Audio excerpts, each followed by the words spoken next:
communist, a threat to America, who's incompatible with the governing style of America? You think he's incompatible with the governing style of America? His values Trump are doesn't think that. Trump is wrong on this case. You think Trump is wrong on this case? Zohran Mamdani's principles are fundamentally hostile to the founding principles. Progressive commentator Adam Mockler recently appeared on CNN's Phillip Tonight to discuss political rhetoric and policy debates with conservative panelists. The segment focused on the use of charged political terminology in current discourse, including discussions around economic systems and governance. We'll analyze key moments from this CNN panel discussion and explore the broader implications of these policy debates. If you find this content valuable, please like and subscribe to support the channel.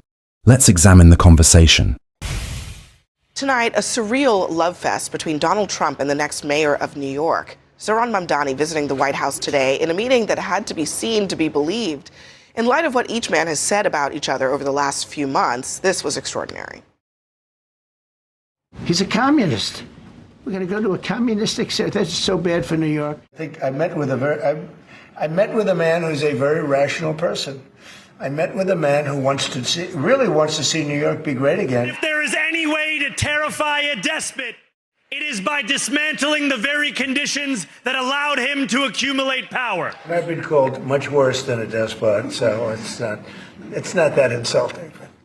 Maybe I think he'll change his mind after we get to working together. I am Donald Trump's worst nightmare as a progressive Muslim immigrant who actually fights for the things that I believe in. What I really appreciate about the president is that the meeting that we had focused not on places of disagreement. The Mamdani thing is it's a disaster waiting to happen. We can't have a communist in charge of a great, supposedly free enterprise, kind of a representative city. Would you feel comfortable living in New York City under a Mamdani administration? Yeah, I would. I really would, especially after the meeting.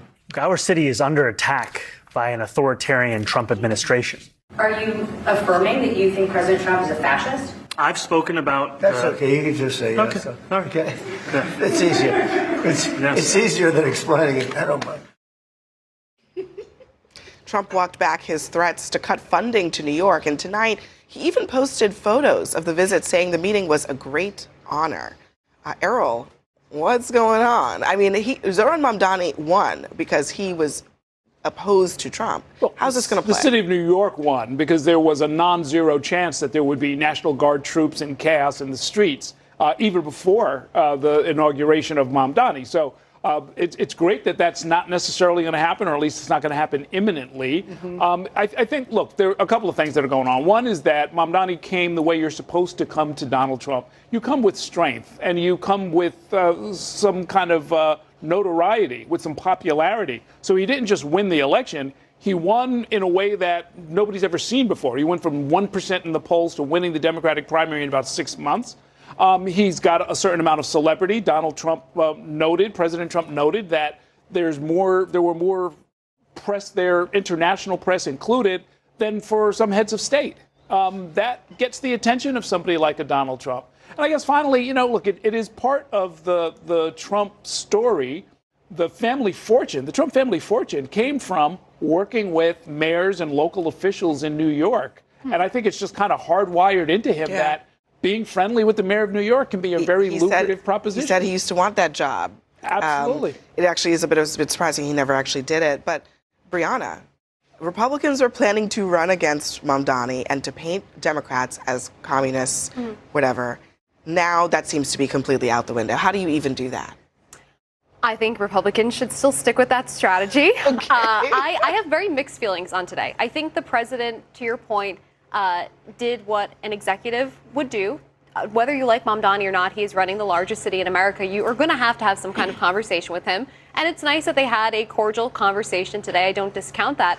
I also think that Donald Trump is kind of setting the stage here. He's leaving a line of communication open so that when Mamdani actually does take office and starts implementing policies, there could be communication where Donald Trump says, hey, I don't think you should do that, or we're going to have problems.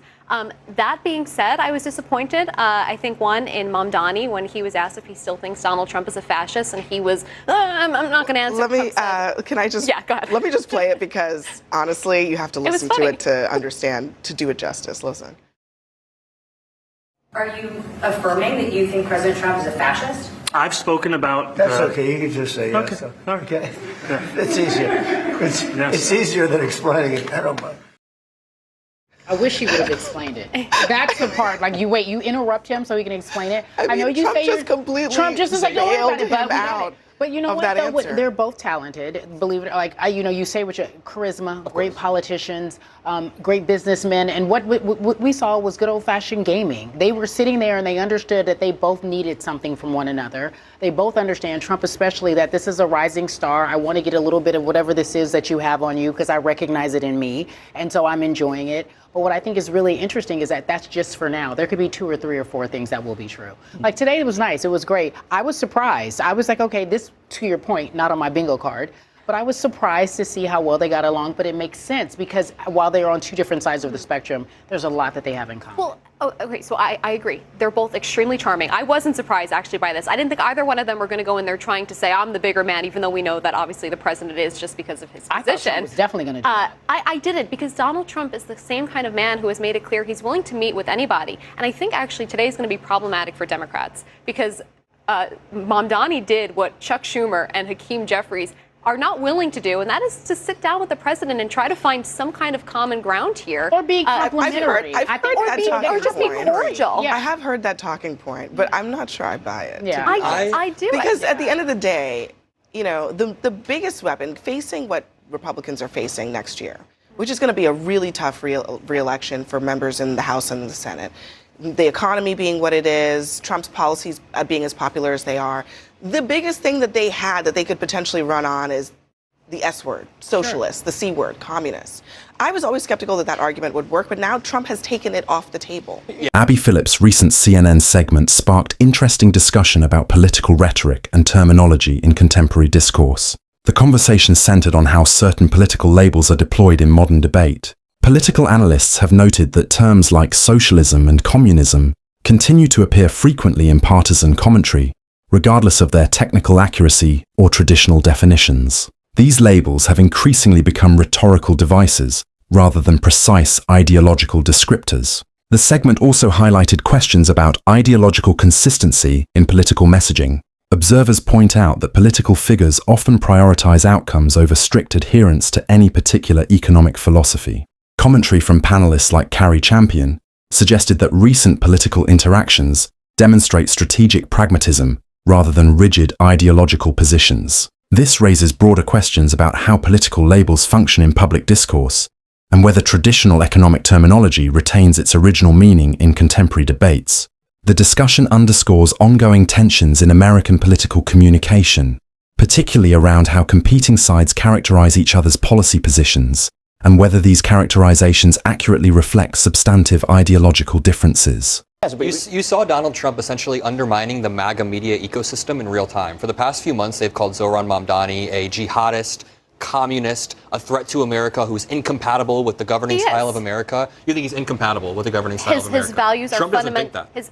Trump is wrong on this case. You think Trump is wrong on this case? Zohran Mamdani's principles are fundamentally hostile to the founding Which principles. ones? His idea that we should confiscate property. John Locke, the founders, they were very clear that property rights Has he ever talked to founding. He's never said anything about confiscation. He said he wants to take I'm luxury moderated 2 debates that have interviewed him half a dozen times. Then you would know that he said that. There's no confiscation. Hey, maybe then you would know that he said that he said Can I just say, luxury condos this should is a be taken if they're not in use? This is a perfect example. The MAGA media ecosystem has made Zohran seem like this extreme jihadist. And listen, some of his ideas the are outside legislation the he current supports in the spectrum. council will force property owners before they can sell it on the public market it's called to right sell of it. Why didn't Trump confront him about that? that Then? Why didn't Trump confront him about it?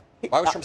He said it was his honor. Maybe he did. Yeah. Well, you know what Trump said? Trump said that we both agree on increasing the supply of housing, and that's going to. I'll tell you why it hasn't taken the socialism issue off the ballot, because Zohran Mamdani's own party is facing a challenge. Because not just is Hakeem Jeffries facing a challenge from a socialist, but you have Jerry Nadler retiring and socialists running for that seat. You have Dan Goldman facing a socialist challenger. You have Grace Meng facing a socialist challenger. All these members of the House, there's probably 4 or 5 of them, are facing socialist challenges. Although, I guess we should know that Mamdani has explicitly come out against a challenge. And this is why I give him credit. Jeffries. This is why I give him credit, because he has the most to lose. He spent last night basically telling his own DSA members not to support a socialist against an establishment Democrat. Yeah. Now today he's out there, chumming around with Donald Trump. He has a lot to lose on this, and I give him credit for doing the right thing. Let me ask you real quick on Elise Stefanik. She had a response to all of this. She says, we all want New York City to succeed, but we'll have to agree to disagree on this one. If he walks like a jihadist, if he talks like a jihadist,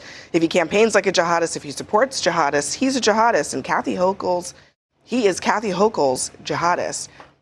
If you're Elise Stefanik tonight, how do you feel? Because I'm not sure that works I don't think, anymore. no matter what, she ain't going to take her foot off the gas. I mean, she's going to go after him. You know, she uses the term jihadist, but if you hang out with Hassan Piker, if you hang out with people that deny 9/11 was the responsibility of Islamic terrorism, you hang out with people like that, you're going to get that criticism. That's going to be her issue. That's what she's going to push in the campaign, and I don't think she's going to take her foot off the gas one bit. Errol, you know, why do you think Mamdani made this pivot? In a way, I mean, it is somewhat. It's smart because he neutralized Trump in especially in the first maybe 6 months of his term on some very key issues, law and order, maybe even ICE, funding for the city of New York. Why do you think he ended up here? Well, look, Mamdani wants to succeed. He wants to be a successful mayor before he wants to do anything else. This caricature that people have painted of him as if he's some ideologue who all he's ever wanted to do is implement this ideology. He's been in office for 5 years. That is not at all what has happened. We've seen what socialist incumbents have done. If you look at Alexandria Ocasio-Cortez, they have not ended the social order. They have not overturned capitalism. Bernie Sanders has been in office for how long? He's given the same speech for a generation. Because they're a minority within the Democratic conferences, they're still a minority. Zoran didn't pass any legislation. It doesn't mean he didn't propose and push socialist principle legislation. Attempts to terrify the public over people because they have the socialist word somewhere in their ideology, somewhere on their website. It just doesn't work. We just put it to a vote in the biggest city. We had record turnout. Yep. We put it to a vote. And that's the problem. It didn't work. It was put to a vote in the biggest city, but I bet you Abigail Spanberger couldn't run as a socialist. I bet you Mikey Sherrill couldn't run. Mikey Sherrill couldn't run as a socialist. So the Democratic Party is fully beholden to socialism. No. I'm saying the Democratic Party doesn't know who it is, as evidenced by the point that I just pointed out. There's 6 members of New York being primaried by socialists. Well, you think the Republican Party knows what they are? There's a lot of momentum in New York.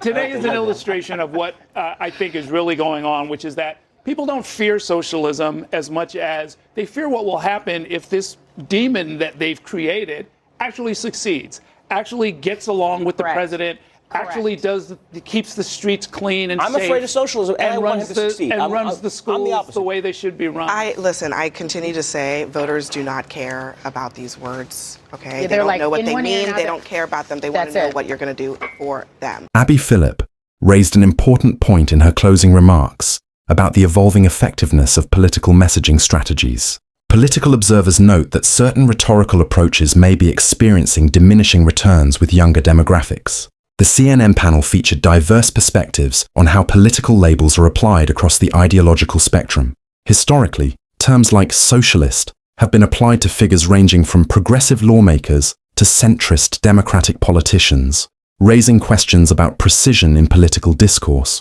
Research suggests generational differences in how voters respond to traditional political messaging. Younger voters appear more skeptical of broad ideological labels compared to previous generations, potentially reshaping how effective certain campaign strategies will be going forward. The central question remains: does recent political engagement between figures across the spectrum change the landscape of partisan rhetoric?